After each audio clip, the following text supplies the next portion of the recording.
Poems to a Listener, readings and conversation with contemporary poets. Black mirror cut into the green, from a distance seems a scar, but closer, the crook of an arm to cradle the head. It draws us in, embraces. A place of whispers, and tourists wander confused, are hesitant to photograph, seeing themselves reflected so. How are we to be, they seem to ask. And what is this? The young ask especially, threatened by this invitation to grieve, this knowledge of how things become one in the end, or how this labial gesture of stone draws the surrounding monuments into contention, shames them with a suggestion that we are not stone, but reflections of earth before and behind these names.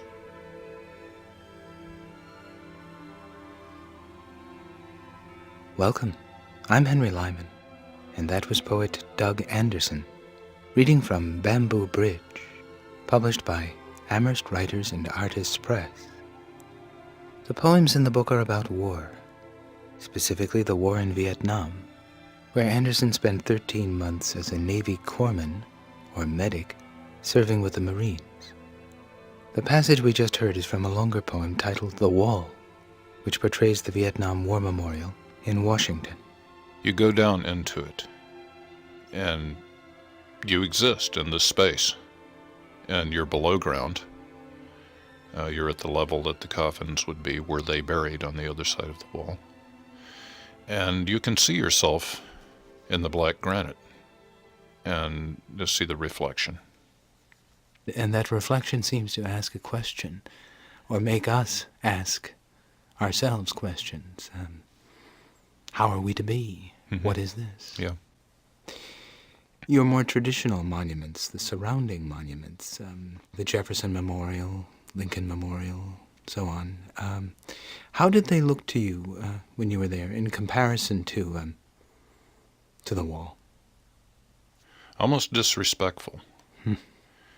And the wall itself seemed to layer them with a kind of irony that their creators would have never imagined. This is a different world we live in after the war. We are still, lips swollen with mosquito bites. A tree line opens out onto paddies, quartered by dikes, a moon in each. And in the center, the hedged island of a village floats in its own time, ribboned with smoke. Someone is cooking fish. Whispers move across water, children and old people. Anyone between is a target. It is so quiet you can hear a safety clicked off all the way on the other side. Things live in my hair. I do not bathe. I have thrown away my underwear. I have forgotten the why of everything. I sense an indifference larger than anything I know. All that will remain of us is rusting metal disappearing in vines. Above the fog that clots the hills ahead, a red tracer arcs and dims. A black snake slides off the paddy dike into the water and makes the moon shiver.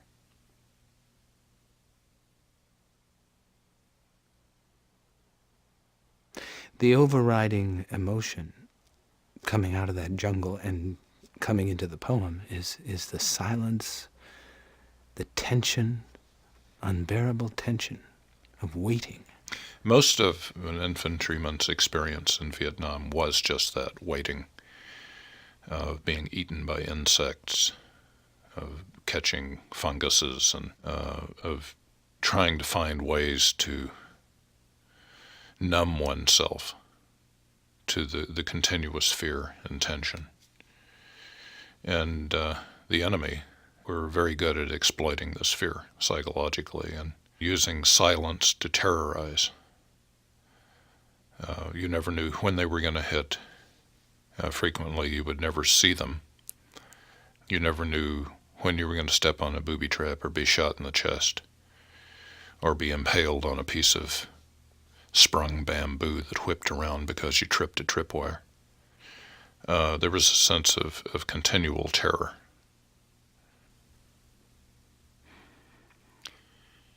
The way he made that corpse dance by emptying one magazine after another into it, and the way the corpse's face began to peel off like a mask because the skull had been shattered, brains spilled out.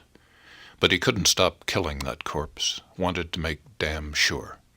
I thought maybe he was killing all the ones he'd missed, and the way they'd dragged that guy out of the stream, cut him to pieces, the stream running red with all the bodies in it, and the way the captain didn't try to stop them, his silence saying, "No prisoners," and the way when all the Kong were dead, lined up in rows, 39 in all, our boys went to work on all the pigs and chickens in the village until there was no place that wasn't red. And finally, how the thatch was lit, the village burned, and how afterwards we were quiet, riding back on the tracks, watching the ancestral serpent rise over the village in black coils, and how our bones knew what we'd done.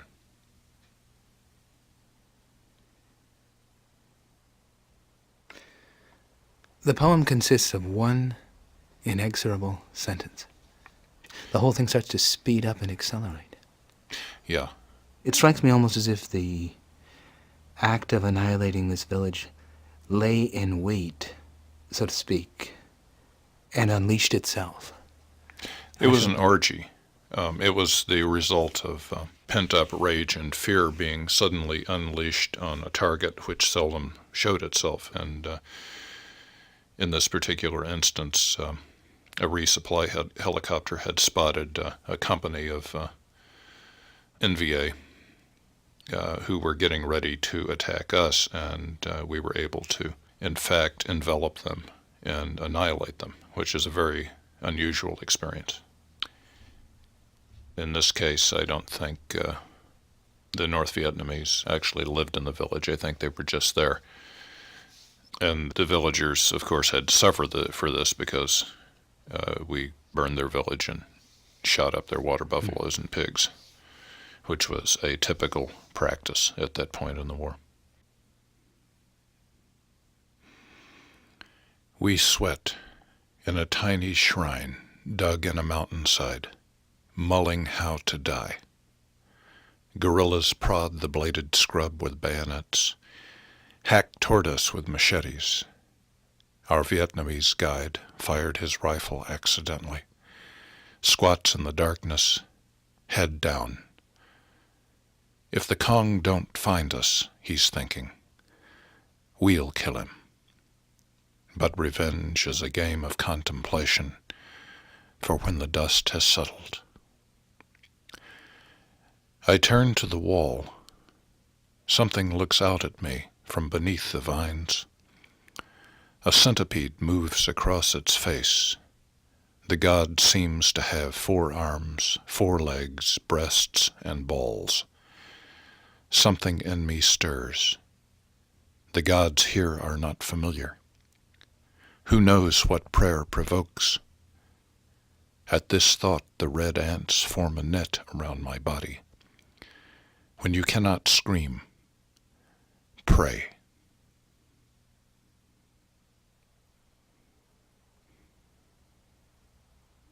Praying can be the same as screaming sometimes.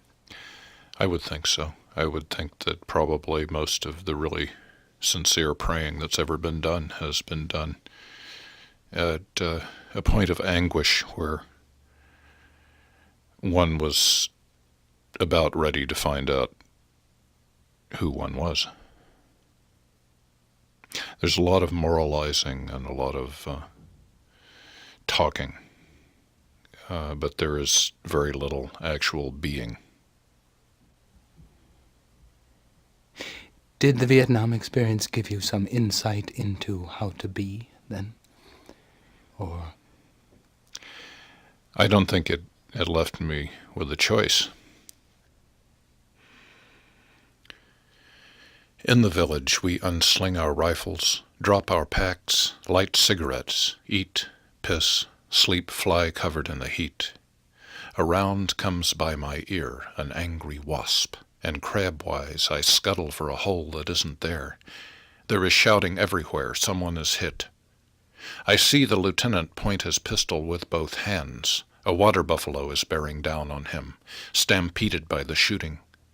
Beside a cistern, a monk, saffron-robed, squats and laughs.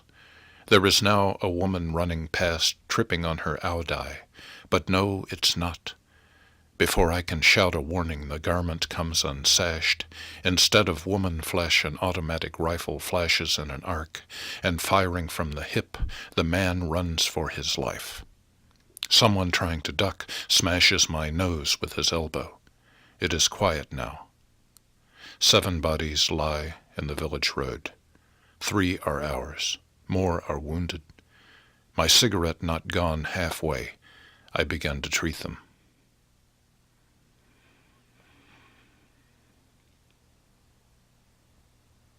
Everything is reduced to total chaos here. Well, it's usually the way it is. There's this illusion that what the military does is organized.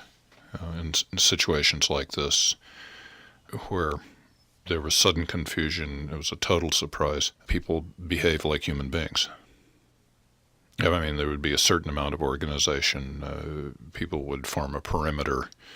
Fire teams would become organized. But in the few seconds that it took to do that, it was very much like Keystone Cops. The monk squatting by the cistern and laughing, it's like a commentary on what's happening. I think it might have been hysteria or fear, or just the kind of sickening irony of going through this yet again. They drag the prisoner to the stream, bend his back into a bow, hold him under by the hair, yank him up, repeat, and all the time, as if he were their lover, whisper to him in Vietnamese, till half drowned he breaks, points to a hooch. His interrogators, grinning, tear his carbine from the thatch. They wire his wrists behind his back, chain his ankles to the tank, drag him over stubble and petty dikes. From the rear of the tank, the interrogators, smoking, contemplate the stripe of blood that shoots an azimuth from Tam Kee to Chu Lai. The prisoner stands beside his shredded flesh and sings, "Next life I want to be a woman. Sit in autumn with my baby by the village well. Watch the sun's yoke mirrored in 1,000 flooded patties."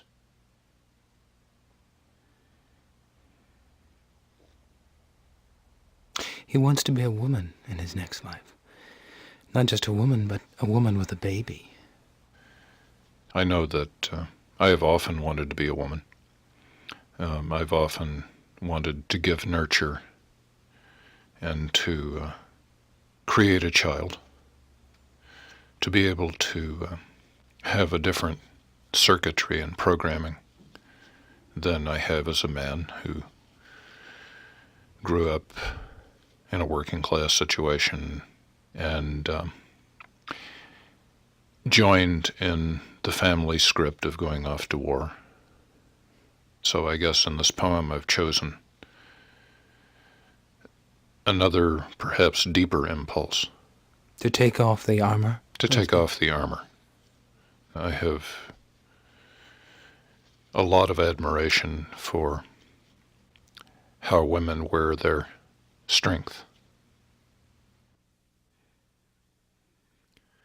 In Taiwan, a child washes me in a tub as if I were hers. At 15, she has tried to conceal her age with makeup, says her name is Cher. Across the room, her dresser has become an altar. Looming largest, photos of her 3 children, one Negro, one with green eyes, one she still nurses. Then a row of red votive candles, and in front, a Buddha, a Christ, a Mary. She holds my face to her breasts, rocks me. There is blood still under my fingernails from the last man who died in my arms. I press her nipple in my lips, feel a warm stream of sweetness. I want to be this child's child. I will sleep for the first time in days.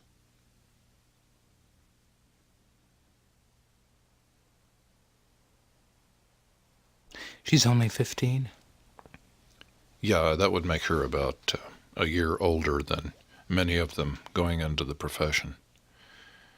All through Southeast Asia, this enormous service industry sprang up during the war to provide pleasure for the Americans involved in the war. Poverty being what it was, parents would sell an extra child to a pimp, and the child would frequently send money back to their parents. And you want to be this child's child.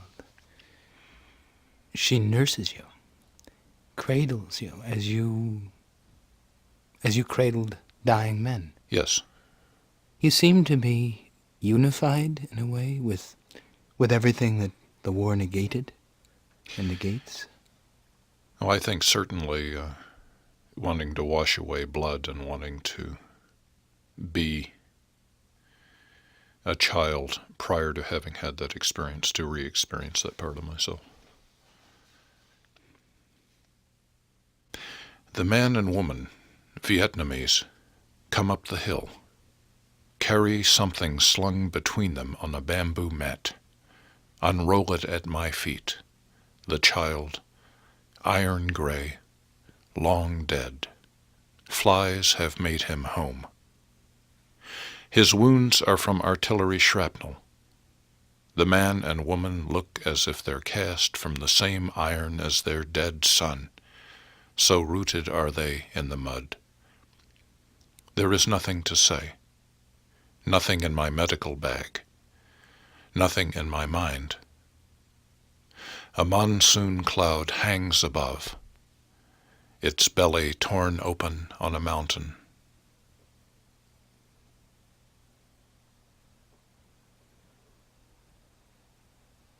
The title of the poem is Xin Loi. It means I'm sorry in Vietnamese. We used the word ironically. Someone would be shot or wounded and we would say Xin Loi. That's the way it goes. But it isn't actually ironic, and in this poem, it is certainly not ironic. Of course, it's not stated directly, ever, in the poem. But the whole poem is a statement. Mm-hmm. I am sorry. But with that comes an incredible emptiness and empty-handedness. There's simply nothing to be done. We cross the bridge quietly. The bathing girl does not see us till we've stopped and gaped like fools. There are no catcalls, whoops, none of the things that soldiers do. The most stupid of us is silent, rapt. She might be 14 or 20, sunk thigh-deep in green water, her woman's pelt a glistening corkscrew. A wonder she is. I forgot. For a moment we all hold the same thought, that there is life in life and war is shit. For a song we'd all go to the mountains, eat pineapples, drink goat's milk. Find a girl like this. Who cares her teeth are stained with betel nut, her hands as hard as feet? If I can live another month, it's over. And so we think a single thought, a bell's resonance.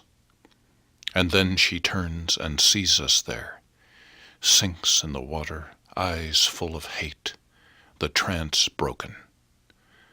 We move into the village on the other side.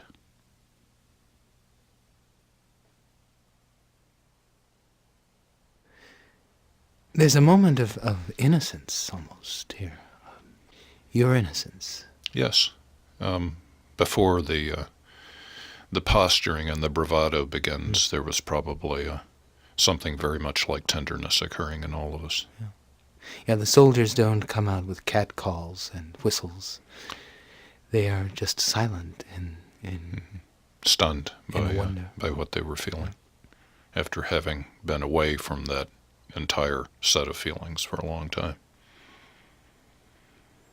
In the years after the war, did you come to terms? Have you come to terms with what happened?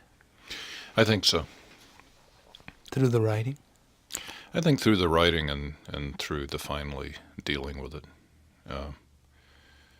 Vietnam was a different kind of war in terms of the experience of the veteran. People were not overjoyed to see veterans when they came back. There was no context for veterans to feel what they must feel as a result of the experience. Americans, for the most part, treated it with the same denial that they treat everything else. Outliving Our Ghosts, Pharrell Miller. You show me the X-ray, how the bullet clipped the rim of your helmet, sheared off the top of your ear, continued downward into the shoulder, where the nerves cable under the collarbone, soft as the white of an eye, and there broke up and stopped. The Jews say, bad times past are good to tell of. Al, did we dream it all? With your finger you trace bullet fragments, how they have moved over the years, as your body continued its path toward the death that touched your shoulder 20 years ago, and spun you back into life with your eyes open. Flesh alive then is no longer part of us. If each cell is new every 7 years, what is the heart's tattoo? And the years between, you finding Buddha in a young Vietnamese you killed, me getting sober, seeing my life stand up as from the tall grass where it had lain all this time, covered with signs. Talking again, we honor the darkness, breathe again the sweet air of a second life. We are here and we are whole. I hold the X-ray up to the light, the fragments still in your flesh, bright winter stars.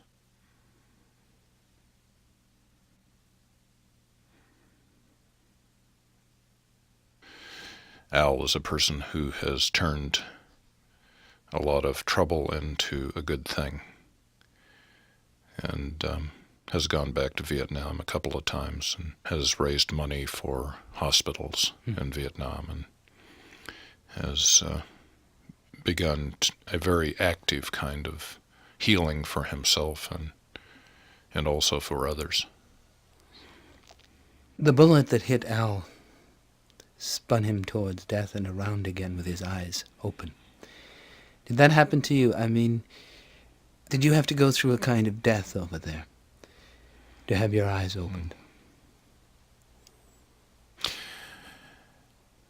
Yes, but I think that the kind of dying that you're talking about is something that took place over a long period of time. Al, as you say in the poem, found Buddha in the young Vietnamese he killed. I've heard him say on many occasions that killing another human being changed him forever. That he realized that the person he was killing was himself. So, the war experience was an opening of some kind. Without the assumption that wars are necessary for people to have that experience.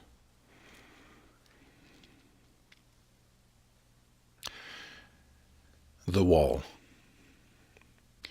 Black mirror cut into the green, from a distance seems a scar, but closer, the crook of an arm to cradle the head.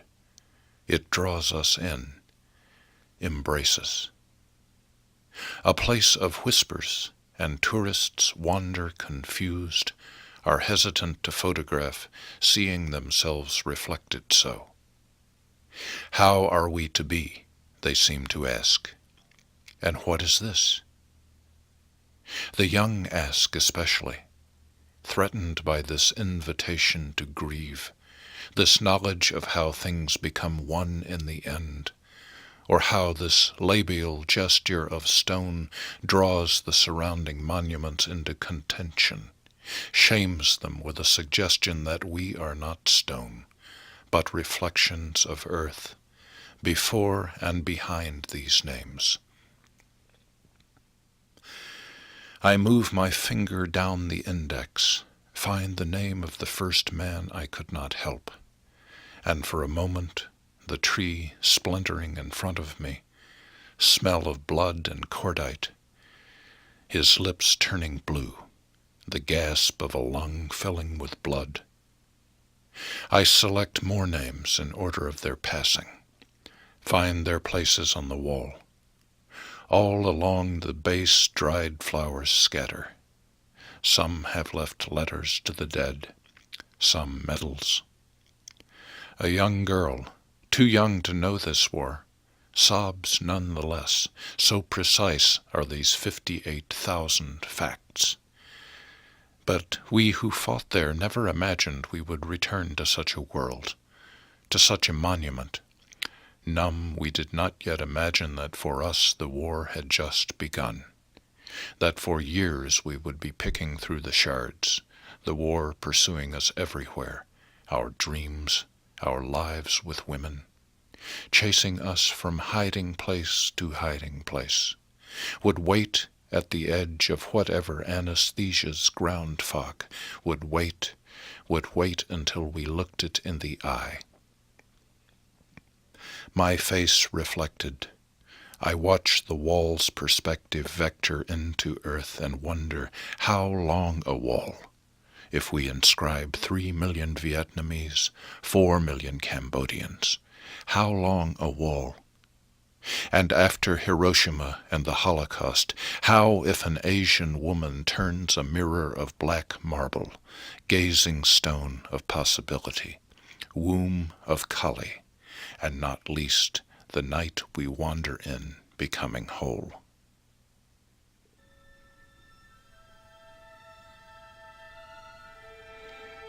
Poet Doug Anderson, reading from Bamboo Bridge, published by Amherst Writers and Artists Press. I'm Henry Lyman. Thanks for being with us. Poems to a Listener was produced by Henry Lyman in cooperation with WFCR, Amherst, Massachusetts. This program was supported by the Witter Binner Foundation for Poetry and the National Endowment for the Arts.